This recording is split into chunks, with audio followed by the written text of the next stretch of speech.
Hi everybody, welcome and thank you for returning.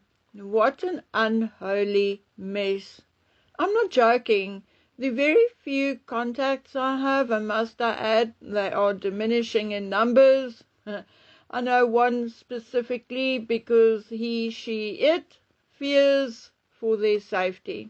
Not necessarily an unaliving, but there are ways the palace can and do destroy the lives of those who oppose them. I mean, just go ask Professor Edzard Ernst and a few others. Anyway, I'm like a pain in the backside. I want the truth. What is happening inside that palace in terms of Harry and Meghan and their July visit? Look, forget about security. Harry is getting full security in July.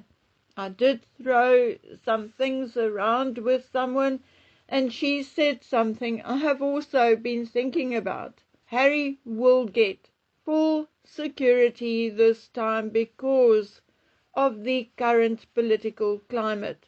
Birmingham has a big Muslim community. Invictus will include a team from Israel. Birmingham is not really flush with cash, so some of its residents aren't too happy with the money spent on Invictus, and on it goes. So Harry runs a little larger than usual risk of being pelted with rotten eggs or tomatoes or whatever. I do not need to go into detail. By now we all know Harry wrote about 23, 25 Afghans he supposedly killed in Afghanistan, and so forth and so forth. So yes, the security matter is one we can now set aside, at least for now. He will receive full 24-hour royal security in July. However, there's one thing I want to mention before I move on. It appears that most commentators and creators are stuck on the Harry has to give notice to the Met or Ravik 28 days before a visit kind of thing. No, that is not what it's all about. And I hope it's okay with you if I take 2 minutes or, just a few minutes to explain to you what exactly royal security includes. The technical name for the elite unit, which watches Charles and William, etc., is RASP, R-A-S-P, which stands for Royalty and Specialist Protection. And they are from a specialized branch of the Metropolitan Police. The biggest thing Harry lost when he lost royal security is the real-time intelligence sharing. RASP is plugged directly into MI5, GCHO, and Scotland Yard. The second thing, which he has not had in the United Kingdom for a while, is the legal and firepower of RASP.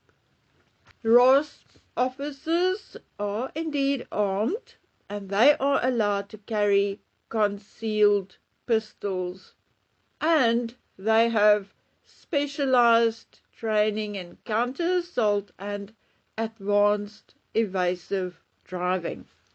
Royal Security also usually deploys the SEG when a royal travels by road. The SEG is an elite team of armed police motorcycle outriders and unmarked support vehicles. Now, although Harry had a support vehicle during his last visit, he did not have the outriders, and traffic was not actively blocked to ensure that his convoy kept moving. Another important part of royal security we hardly ever talk about or hear about is the reconnaissance and logistics before a visit.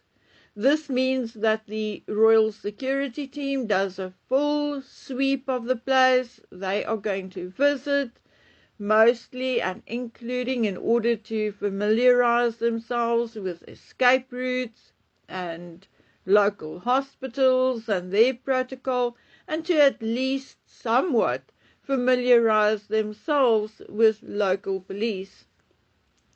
Now, before the latest Rovic security assessment and after Harry left for California, yes, he did have to give 28 to 30 days notice of his intended visit.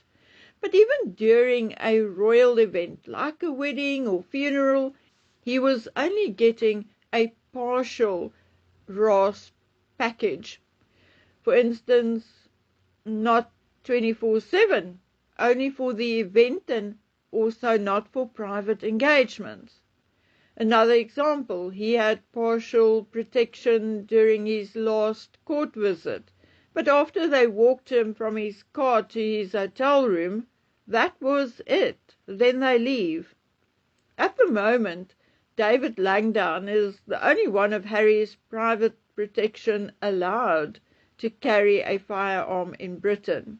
However, don't think I'm advocating for Harry to get full royal security. Nuh-uh, not at all.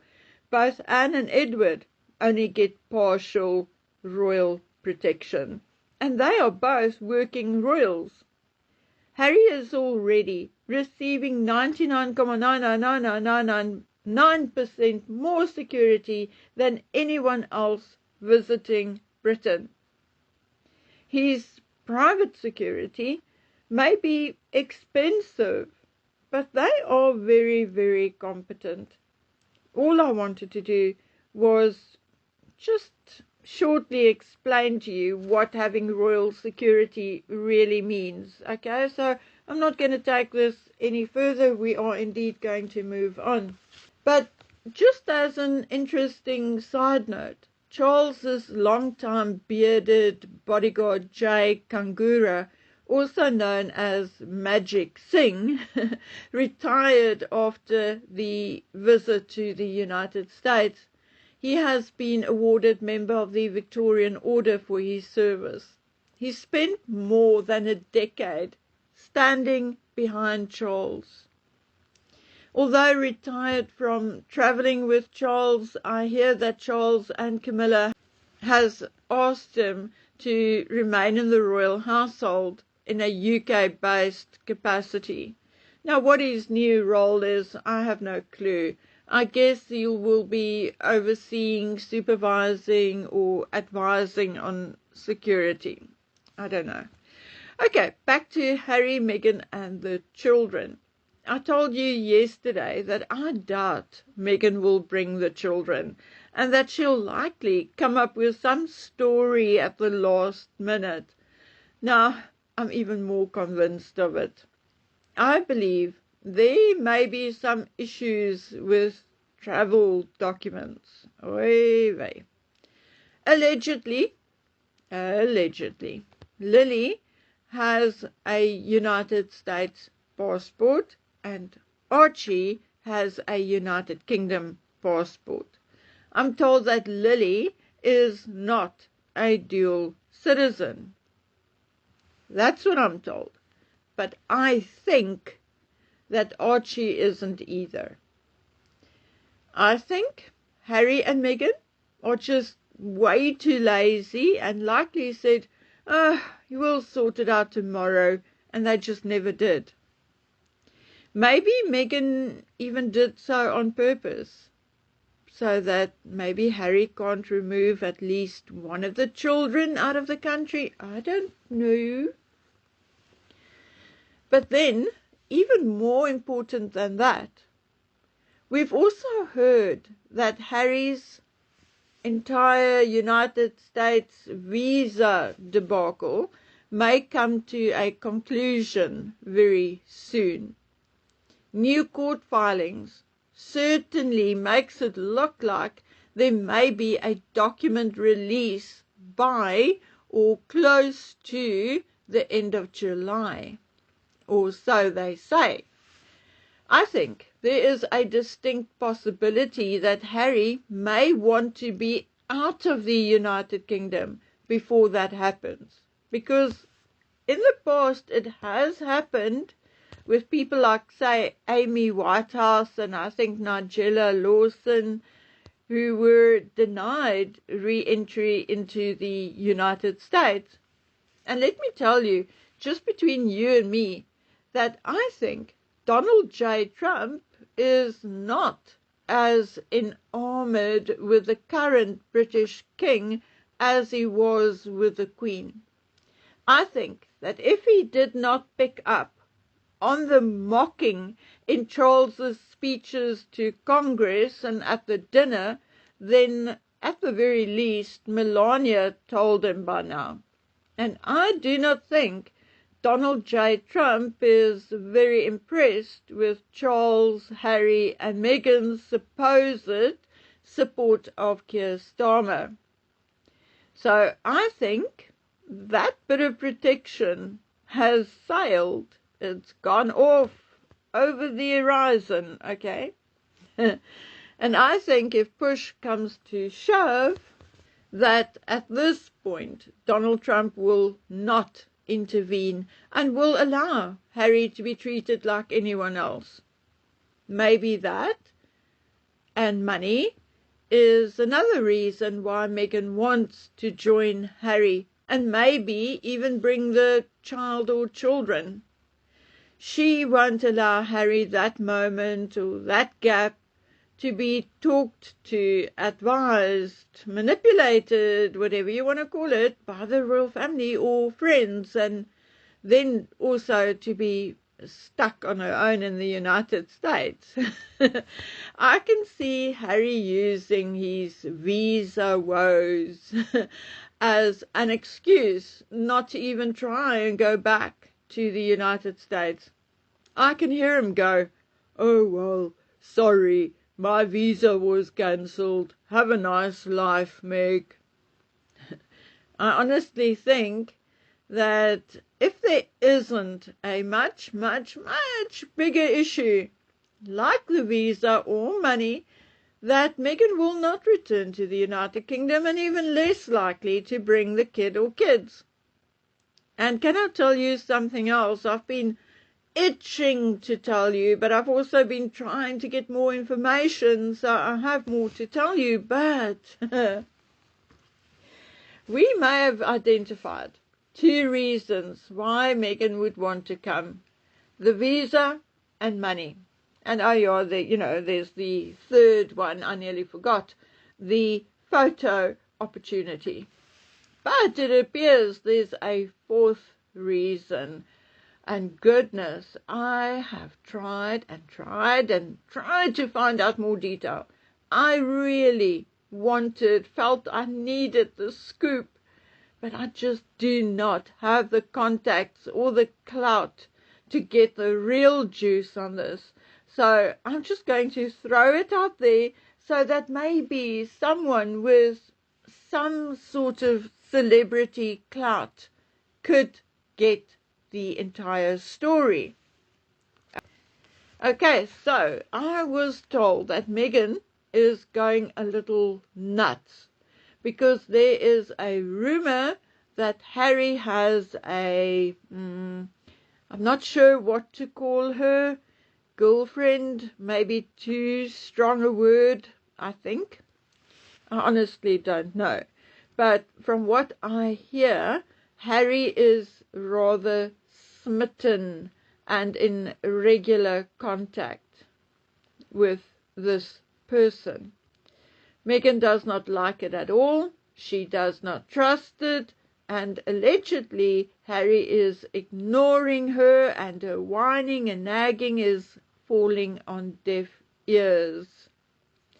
Now, I'm being very, very honest. I cannot find anything about it on the internet, and the person who told me did not tell me who, when, or where. So how would I know where to start looking? However, just as I was about to dismiss the entire story, the news came that Meghan will join Harry in the United Kingdom. And then I remembered this person predicting weeks ago that Meghan won't allow Harry to come on his own, although she knows full well that the veterans are not keen on having her there, although she knows full well that the British do not want her there. But can she afford to let Harry come on his own? Apparently, allegedly, not. Oy vey. Okay, so before I leave, the reason why I keep saying bring the child or children is because there are a number of people saying that Archie spends most of his time in the United Kingdom anyway, and that he did in fact start school in the United Kingdom last year, August. Now, again, I'm sorry, I have no idea who started the rumor, none.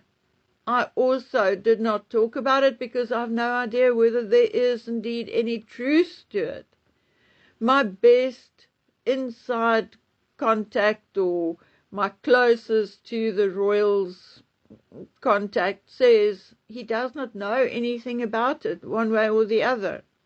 However, I thought about it, and although I'm not saying it is true, wouldn't it make sense, maybe, that is why we do not see Archie in photographs as often as we see Lily? It may also feel weird to us that a 7-year-old goes to boarding school, but in the royal family it would not be strange. Both Harry and William were about 8 years old when they became full-time boarders at Ludgrove in Berkshire, and then after that they transitioned to Eton at the age of 12, 13, and further boarding. So no, it would not be out of the ordinary for the royals. It may also be why we never hear from anybody about him being at school in Montecito, because maybe he's not. Maybe he's at school, I don't know, maybe at Ludgrove School in Berkshire, where his father went, or I don't know.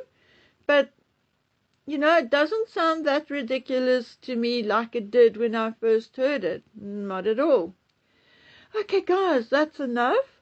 I hope you all have a great time this weekend. Please take good care of yourselves, stay vigilant, and stay safe. Bye.